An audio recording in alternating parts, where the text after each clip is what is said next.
day after we got there and actually got to see some more of the city, it was like, it felt like a resort almost. Yeah. It was like, wait, this doesn't feel like a war zone at all. Once we got like, into the video, yeah, absolutely. It feels like like people are coming here for, you know, just to live life. I'm like, wow, it was very calm, very strangely calm. Yeah, and so that's why I think I was really thrown off when after that, because you guys weren't hearing the bombing at night. I was hearing the bombing.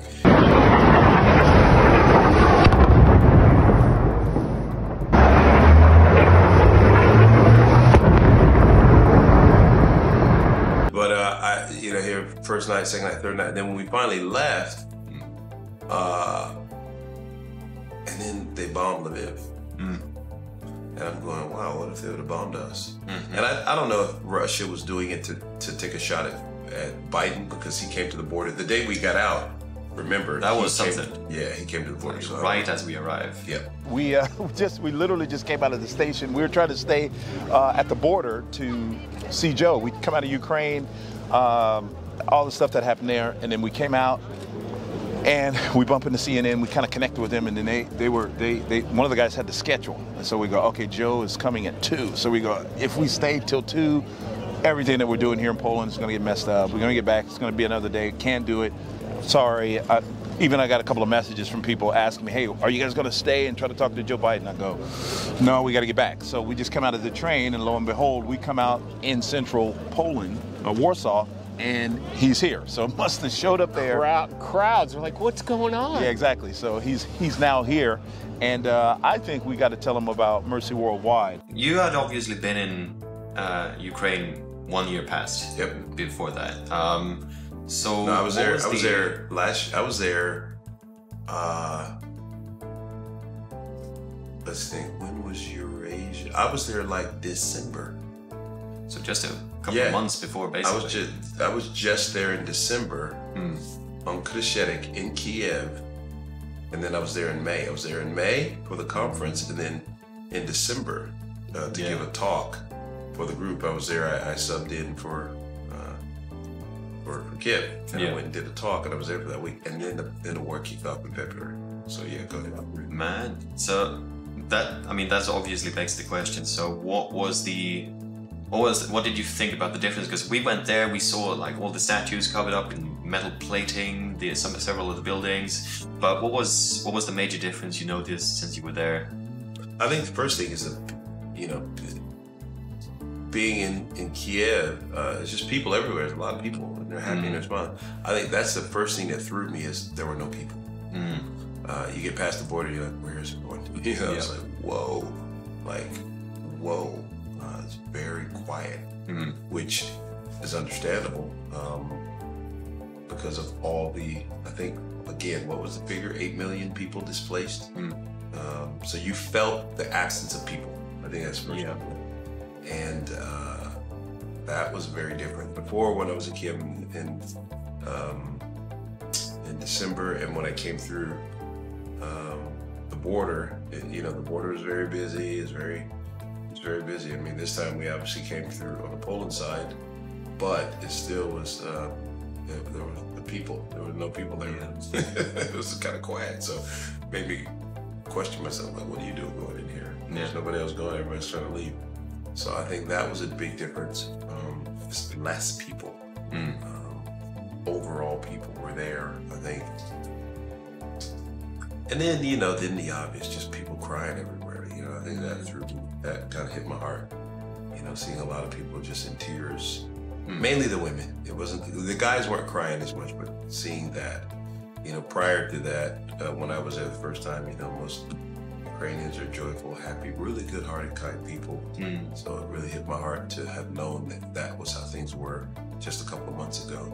People having a great time, having coffees, busy, kind of intrigued that, hey, you're here from America. And now when the war kicked off, everyone's like the first day when we woke up after we landed, I kind of walked through the city, and you see the curtains closing and opening, and I'm walking through having a prayer, and I'm wondering, like, okay, is this marked here? Like, there's no one out.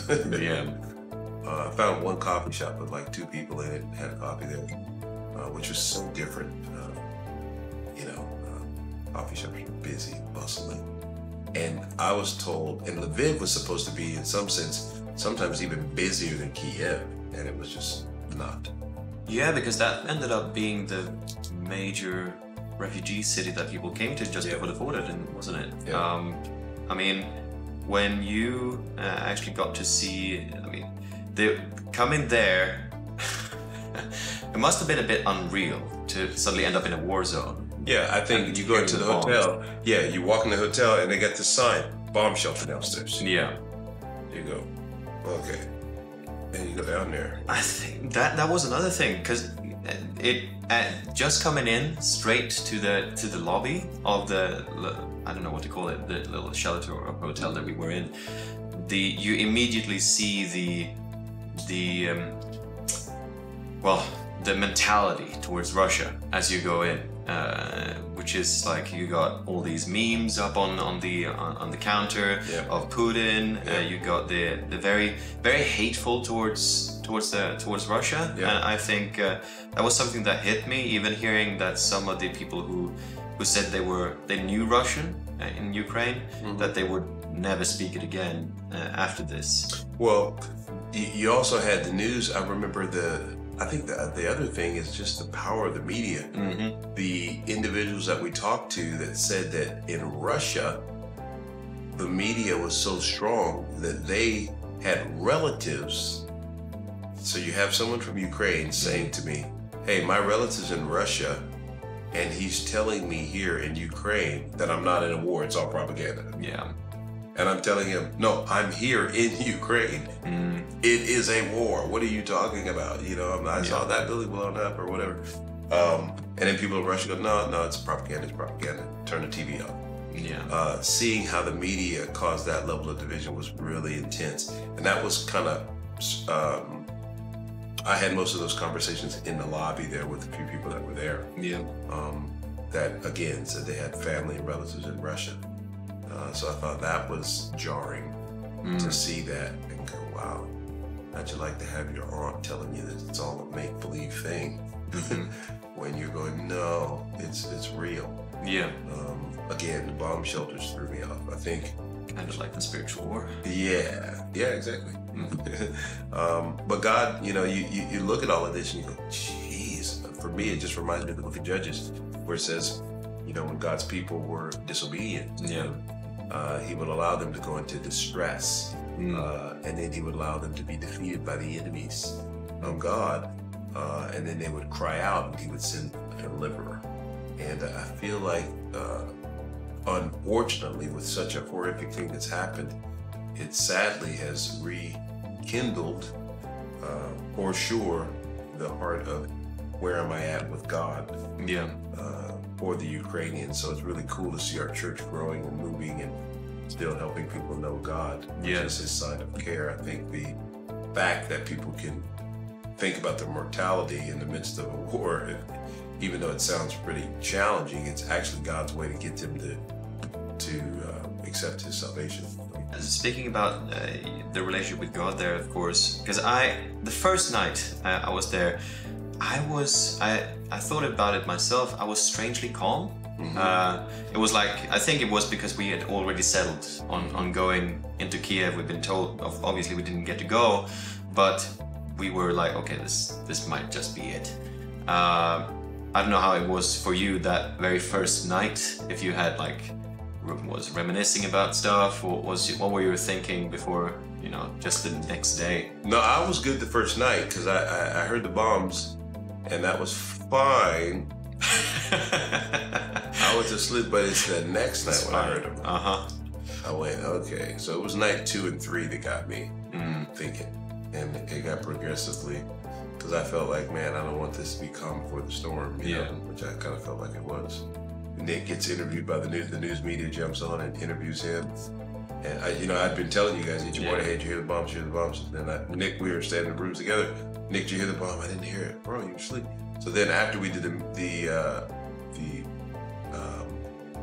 news interviewed Nick, I'm sitting there on the table. As soon as the interview turns off, because he used my laptop to do the interview, as soon as they jumped off Zoom, because they were saying, hey, we have Nick Poirier with Worship Worldwide. He's there in Ukraine.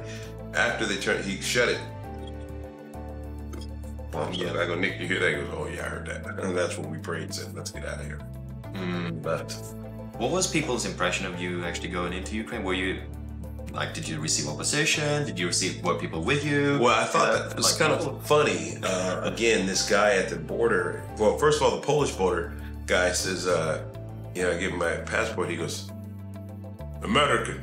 I go, yes. He goes, looks me up, kind of like that. Yeah. Military. I go, no, just Christian. He goes, hands me my passport back, didn't ask me for any papers or anything. Yeah. Almost like, yeah, right, you're lying. You're here to help us fight. Come on in. You know, that's kind of at least how I felt. So, I could see that you did have sort of a military look about you, like, going in. I think it was crazy though, because I think it revealed something to me about the. Maybe I'm doing Europe a disservice by saying it's a European mindset, but I think it is. We like paying for charities going in there, but when it comes to ourselves, it's like, oh, I don't know about that, because I got people telling me, oh, this is, you know, you're being foolish for going in there. Like, what are you doing? Yeah. And this is the reason why I have a deeper respect for Bogdan and for all of the brothers and sisters a part of our church that are there. Yeah. That stayed, that are there still building God's church, still doing God's work, counseling, encouraging, praying with the Christians, telling them it's going to be okay, even though things are still going crazy. You know, you would think that in the midst of something so tragic, there is no hope. But God's care is really shown, not by our marginal efforts to go there and kind of recount what we've seen and just be able to have some footage of what happened. But God's care is really seen in the disciples that have stayed and that are ministering to people that are there and that are sharing their faith with them, praying with them, and working with them. Such harrowing stories. I mean, so many women raped in Ukraine, so many soldiers raping women, so much horrific things that are happening there. Yeah. And yet God's care is really shown through the Christians that didn't leave, that have stayed, brothers and sisters that have stayed right there in the thick of the battle. I mean, that's obviously something that was very tough, because they made a law against all the men coming out, unless you had a physical condition, or unless you had 3 kids or more. But what was your impression of the disciples when you got there? Obviously, you wanted to come there and encourage people, unify, and strengthen them. But what was, when you first saw them? We met them the first day of being there, and you got to give them a small charge. What was your hopes with that, and what was your impression of them? I think I think the first thing that stood out is the hug that continued for more than 5 seconds. You know, I think that was huge. You know, when the disciples hugged and just held on for a bit. Yeah, I was like, wow, this is really hard. You know, I thought that was. I remember that. We had a meal and we had a Bible study just to bring us together. I think there was a lot of emotions, a lot of feelings, a lot of anger, and you know, a lot of misunderstanding. What should we do? What can we do? So being able to settle them with the scriptures and say God is sovereign. Let's not bite and devour each other or be angry with each other, or angry at God for allowing it. But let's just focus on God. That wasn't everybody, but there were a few that were like that. Some were just happy-go-lucky, like they didn't know what was going on. But overall, it was, I think the disciples that were there were very encouraged to see that we went there to support. Yeah. I think that one of your powerful questions at that moment was actually when you asked, who here is afraid? And there was maybe 1 or 2 that I remember raising their hands. And that still remembering that they didn't have the looks of being afraid. Right. They had the very determined faces. And your charge really about unity. Unity in the battle. I mean, What was your thoughts about the unity in Ukraine, and especially among the disciples whilst you were there? Yeah, I just thought, John 17, Jesus says, I pray that they may be brought to unity. Unity isn't something natural. You have to be brought to unity. And Jesus says in his verse, he says, I pray for those who will believe in me through their message, or we're the ones who believe in him through their message, the apostles. So one could argue that Jesus prayed for the very meeting that I had there.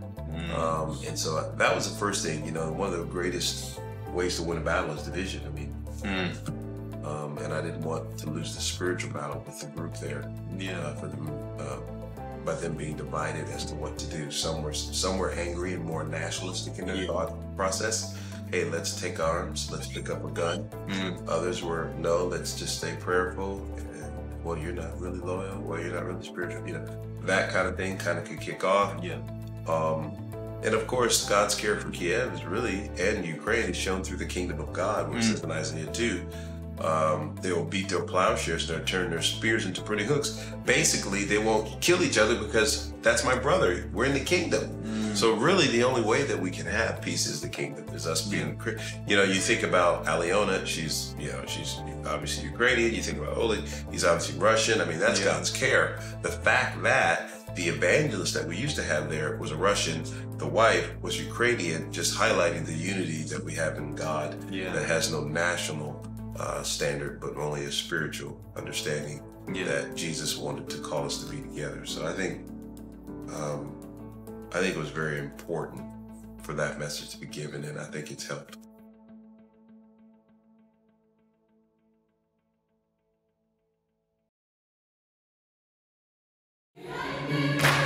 Non-denominational.